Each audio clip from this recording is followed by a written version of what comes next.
about 100 million particle simulation of the moon forming impact. And he is actually here at Ames, and so I will move out of the way and be able to step in. Slides we need to touch here. Oh, can I? Okay. Just use these arrows in the bottom left corner. Right, okay. So I have to put them right there. Good afternoon to everyone. Thanks for having me speaking about such a subject.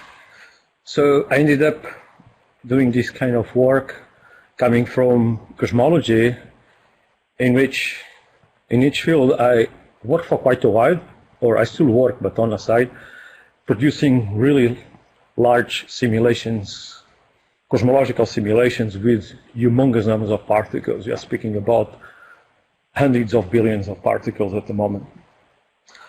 But we thought at some stage, back in Los Alamos, where I was a postdoc, that we could use this very same code to do other interesting things. So the moon formation impact was one of them. And this was back in 2000. As you can see, it's been a long, long time ago. So our first runs were back in 2000. Meanwhile, a very important paper in the field was published by Canup and Ashford back in 2001. So that led to our effort kind of hibernate for a decade or so.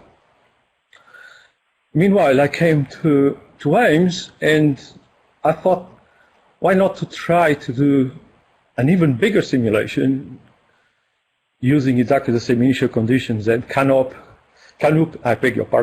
and Ashford. So that's what this talk is all about. Oops. So the outline of my talk is up there. And basically, it's a new generation with 100 million particles. We hope that this is going to have a major impact. I'm going to show some really preliminary results, namely the provenance field and the circular velocity function of the blobs that we are finding in the simulations. And I will briefly go through the conclusions and also speak a little bit about future work. Oops. Ashcom's going to go ahead and drive, so just say next slide. Okay. So what we are going to see next is our first attempt to do a 1 million particle simulations. What we have had is the density field, or shall I say the logarithmic of the density field, which extends for 4 to 5 orders of magnitude. So in the middle we have the high density, which is the white, and then the outskirts, the darker colors, would be the lower densities. So on the left, we have the system that we are going to simulate pre-impact, which is basically the proto-world, and on the bottom left, and on the top right, you have something of the same size of Mars. So the planet on the top right is going to come from the right, of course, and impact on the proto-world. So on the right-hand side is what the density field looks like after 24 hours. Next, please. The movie. Oops. So this is what I call a low-resolution simulation, which is equivalent to roughly what people these days are calling higher-resolution simulation, with geometry which is basically the same geometry as Canup and Ashford back in 2001. Of course, this model is not favored anymore. A bulk of work over the last couple of years has shown that most likely this is not a reasonable model. Model meaning the geometry of the impact. Everything else, the two planets and the hypotheses that we make about the planets, namely one core, iron core, and Dunite mantle still are valid. So our aim is to actually check if doing a much bigger simulation actually changes a very own geometry. So next, please. So, but before going there, one of the major things in our code is the effort we have put in controlling the errors and conserving the energy. This is very important because this has to do with the time stepping that one uses in the dynamic evolution of the different fields in the simulation. So what we have up there, and maybe the green is not the best of the colors in that plot, I beg your pardon, but the green shows the potential energy, and the two other colors, the magenta is the kinetic energy, and the orangey line is the thermal energy.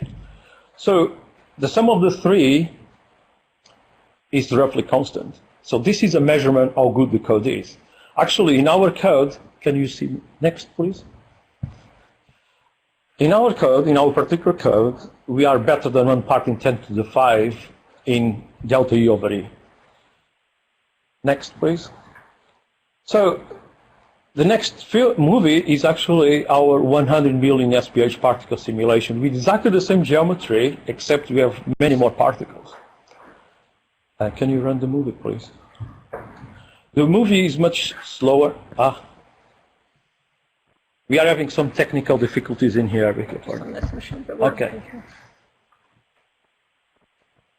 It's running again? Yeah. So if you want to go proceed. Okay. So as you see, the movie is much slower. That is just because the time steps are so much smaller than the previous ones. And I don't run this for more than 24 hours, although I'm just showing the first 8 to 9 hours. Because this is very time consuming and I didn't have any funding to do this, so this is done on the side. So this is just a test to see if the code is able to cope with such a huge simulation. And the answer is yes. So we have run this simulation on 30 nodes machine over a week. And it's basically what people are doing. It's a quarter of the way of what people are doing at the moment, but with a million particle simulations. So Next slide. right. So some very preliminary analysis of what happens to the different structural elements of the two planets. So on the left-hand side, you have the two planets just about impacting each other. In dark blue, we have the iron core, and the cyan is the mantle for the Mars-like planet. On the bottom left is the proto-world, and once again, we have the red core in red, I beg your pardon, the iron core in red, and the mantle in yellow. So I should open a parenthesis in here. One of the things we don't really do, as most of the people are doing, they use far more sophisticated equations of state than we are at the moment. So that's some work in progress. We need to replace the Tillerson equation of state as we are showing in here. So back to the simulations. So what I did, I basically took a slice containing the two cores through the simulation, because otherwise the plot would become exceptionally crowded. So we are showing the plot at 3 different instants, just before the impact, 10 hours after, and 14 hours after. As we can see, things get very mixed and get lumpy, and, well, it doesn't solve the usual problems in the model, but as you can see, things get very, very mixed indeed. Next. So another very preliminary result, I'm not even showing a plot because I think it's a bit too contentious for my taste, but we try to measure the clumpiness in our simulations, in our 100 million particle simulations. And we use another sophisticated algorithm coming from cosmology to take blobs. This is a very well-known technique in cosmology in which we basically measure substructure on the top of structure. And the output of such code basically gives us the number of blobs with some circular velocity. 12 hours after the impact, we measure that the slope of such a function is roughly from -0.5 to 2.2. So this is rather broad because it really depends on the details, and that means we need to fine-tune the algorithm, and that's something that it's working in progress. So another issue that we are finding, and you also learned out of cosmology, is we call it overmerging. So what it means is over time, the blobs tend to disappear if the resolution of the simulation is pretty low. With my big simulation, we are starting to see substructure, but I don't think this is the final answer either. If you go to a billion particle simulation, we will see even more substructure in the disk. So what you actually see, depending on the fine-tuning of the Blob Finder, we see numbers of dozens to hundreds of blobs. Lessons that we have learned, I learned from another field. Substructure tend to stay if one uses the adequate number of particles, but also the time integrator has to be the right one too. If the time step is too long, blobs are going to disappear only because the particles go through it like they don't see it, basically. And that's it. So an example of this is actually a paper written by Ben Moore in Cosmology long ago, in 1996, in which he demonstrates that that's the case if the three properties of the algorithm are exactly those ones that we keep finding the substructure. So conclusions. We have run 100 million SPH simulations up to 24 hours after the impact, although I only showed the first 12. We also find blobbiness, which I guess it's a first in some way. And our energy is conserved in 1 part in 10 to the 5. So future work, of course, we need a better equation of state. We are plenty of computing time, but we don't have funds to pay my salary to do these things. So this thing is being kept on the side at the moment. It's a pity because I think it's a really nice project. Thank you for having me. And questions, please.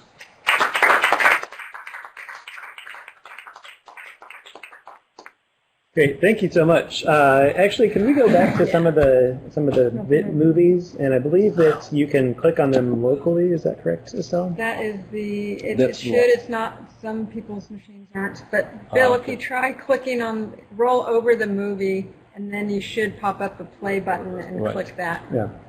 Okay. Let's see. Bill just asked that, and Jennifer also has confirmed that. That's great. And so this is actually very interesting stuff. And Ames actually has a supercomputer, and we've recently gone into quantum computing. If you had access to those resources, what would you want to do? Would you want to go forward with a billion particle, or would you want to run it longer to beyond the initial 24-hour? Both. What do you think is? I would like to run exactly what Canute, and there's someone working on this at Sandia, Crawford. Okay. They have run the simulations by, as far as I remember, 80 hours. This is an important issue. Mm-hmm. This is actually something I would like to have done, which is to find if the blobbiness stays for that long. Yeah. So you need to run for long, but you also need to have lots of particles. Right. So that's actually an laser proposal I submitted last March. That's the thing I proposed to do. Great. This simulation is just the means to show we are able to handle 100 million particle simulations. Robin Knupp works with Bill Botke, who's asking the questions right now. They work very closely on a lot of these moon-forming impact events, and so perhaps I can ask Bill. I can ask you to get in touch with Bill if he's really interested in these movies, and perhaps you can share those with him if he's not seeing them right now. I apologize for that. The movie is so large; it was very complicated to actually make it work. Yeah. And so he's saying that Robin's there right now. So if anybody has any other questions, definitely please get in touch over email. I think all emails are online. And my email is actually in the front page of my talk, so it's easy enough. Fantastic. And other than that, I think that was the last talk for this morning session on geology and impacts. Right. Thank you all for participating. We will get started again, I believe, at 1 o'clock.